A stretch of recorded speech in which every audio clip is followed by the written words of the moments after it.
My fellow citizens, I want to talk to you about our economy. It is important that you understand the reasons for the policy measures I've taken to combat the serious economic challenges this nation had long faced. I'm not going to talk in difficult terms by dwelling on economic jargon and concepts. I will speak in plain, clear language so that you know where I stand.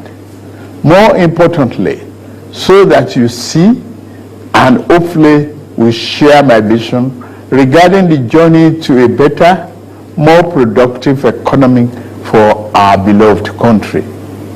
For several years, I have consistently maintained the position that the fuel subsidy had to go.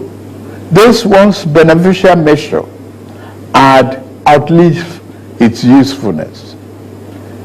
The subsidy cost us trillions of naira yearly, such as a vast sum of money would have been better spent on public transportation, health care, school, housing, and even national security. Instead, it was being funneled into the deep pocket and lavish bank account of a selected group of individuals. This group had amassed so much wealth and power that they became a serious threat to the fairness of our economy and the integrity of our democratic governance. To be blunt, Nigeria could never become the society it was intended to be as long as such small, powerful, yet unelected groups hold enormous influence over our political economy and the institutions that govern it. The whims of the few should never hold dominant sway over the hopes and aspirations of the many. If we are to be a democracy, the people and not the power of money must be sovereign. The preceding administration saw this looming danger as well. Indeed, it made no provision in the 2023 appropriation for subsidy after June this year. Removal of this once helpful device that had transformed into a millstone around the country's neck had become inevitable. Also, the multiple exchange rate, the system that had been established became nothing but a highway of currency speculation.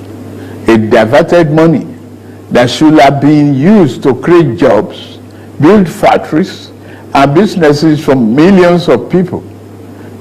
Our national wealth was doled out on favorable terms to a handful of people who had been made filthy rich simply by moving money from one hand to another. This too was extremely unfair and is not acceptable. It also compounded the threat that the illicit and mass accumulation of money posed to the future of our democratic system and its economy.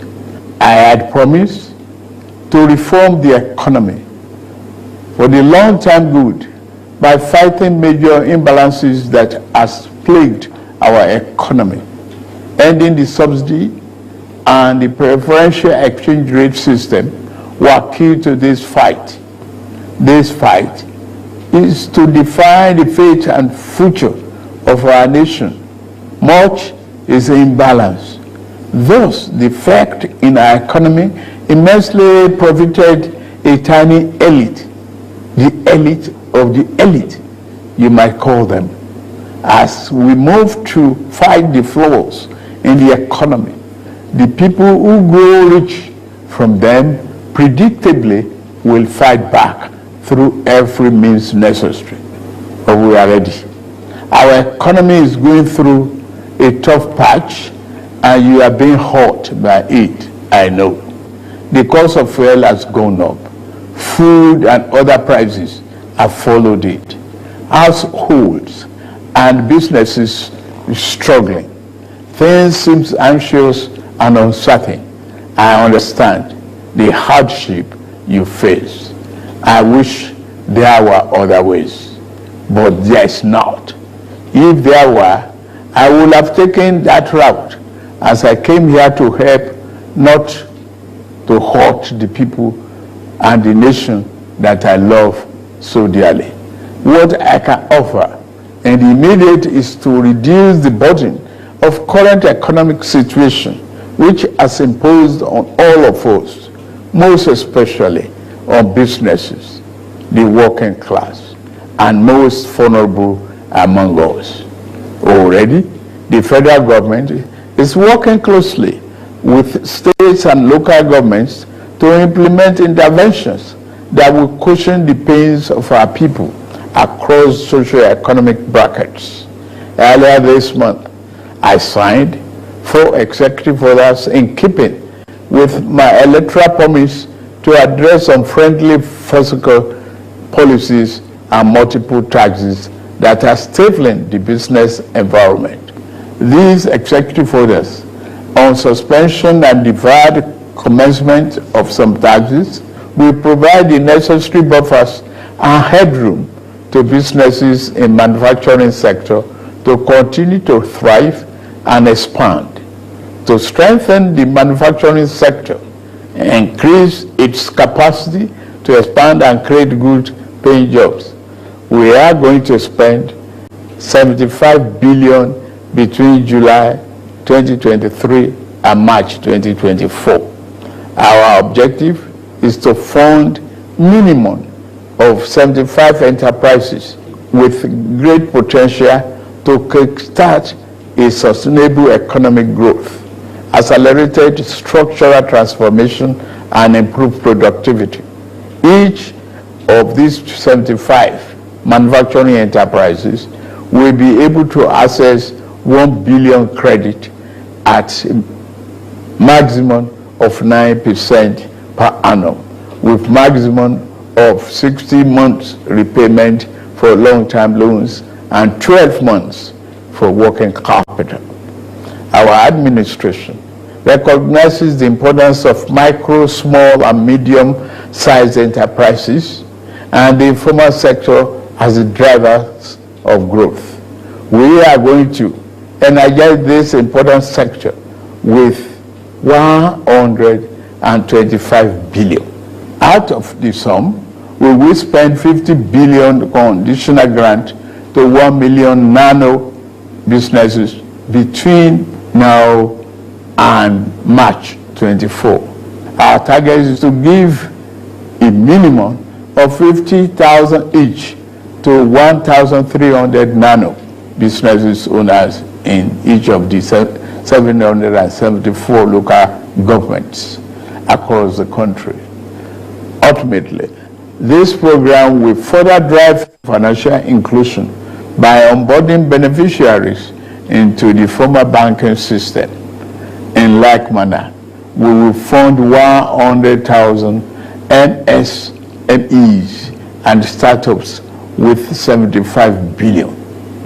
Under this scheme, each enterprise promoter will be able to get between 500,000 and 1 million at the maximum 9% interest per annum and repayment period of 36 months.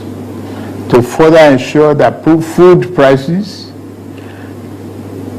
and the items remain affordable, we have had a multi-stakeholder engagement with various farmers and associations and the operators within the agricultural value chain in short and in immediate terms. We will ensure stable food are available and affordable.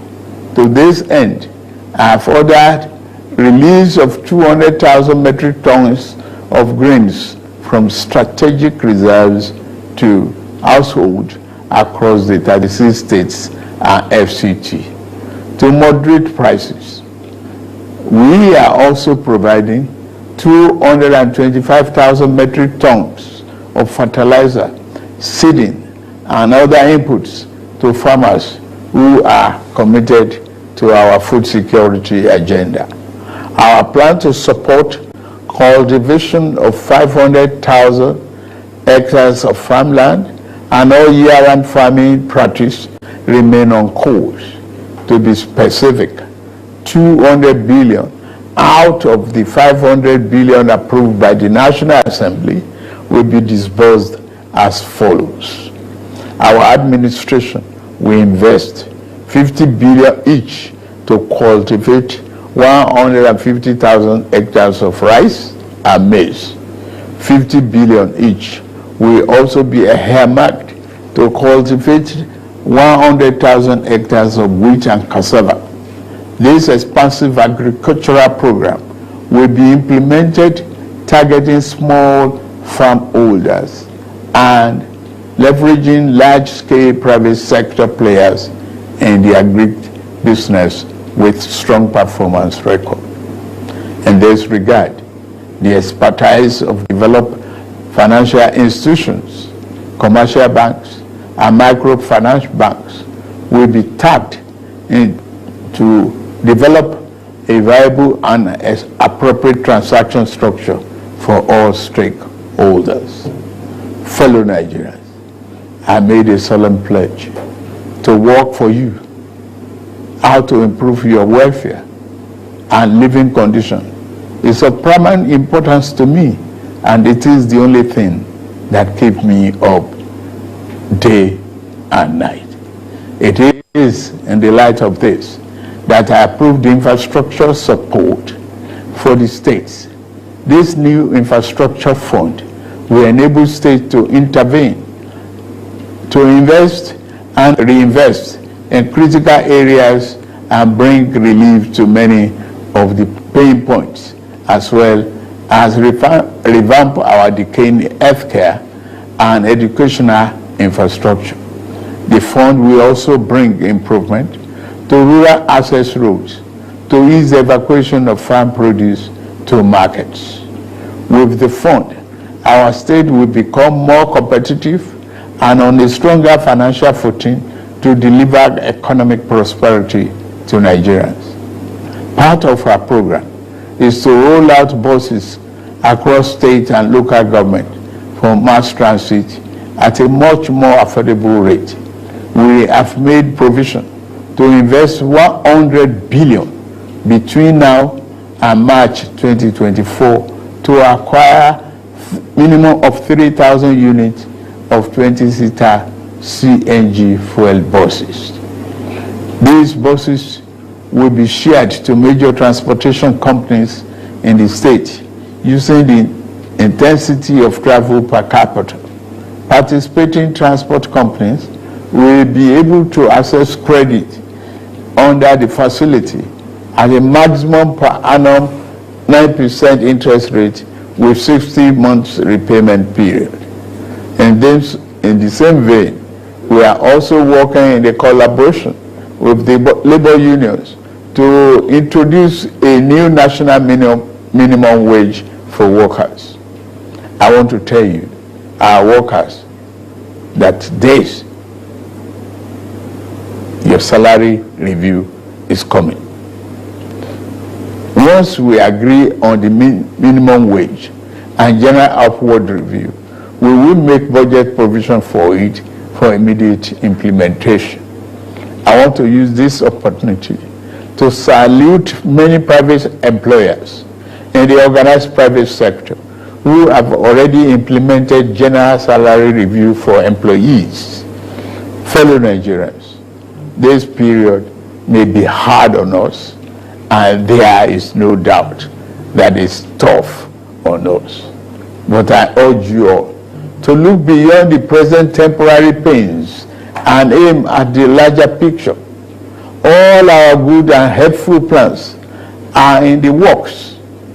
More importantly, I know that they will work. Sadly, there was an unavoidable lag between subsidy removal and these plans coming fully online. However, we are swiftly closing the time gap.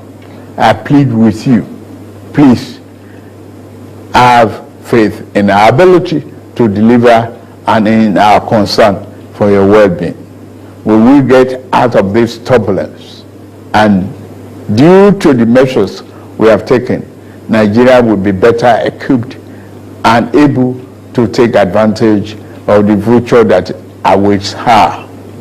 And in a little over 2 months, we have saved over ₦1 trillion that would have been squandered on the unproductive fuel subsidy, which only benefited smugglers and fraudsters. That money will now be used more directly and more beneficially for you and your families. For example, we shall fulfill our promise to make education more affordable to all and provide loans to higher education students who may need them. No Nigerian student will have to abandon higher education because of lack of money. Our commitment is to promote the greatest good for the greatest number of our people. On principle, we shall never falter. We are also monitoring the effect of exchange rate and inflation on gasoline prices. If and when necessary, we will intervene. I assure you, my fellow countrymen and women, that we are exiting the darkness to enter a new and glorious dawn. Now, I must get back to work in order to make this vision come true. Thank you all for listening, and may God bless Federal Republic of Nigeria.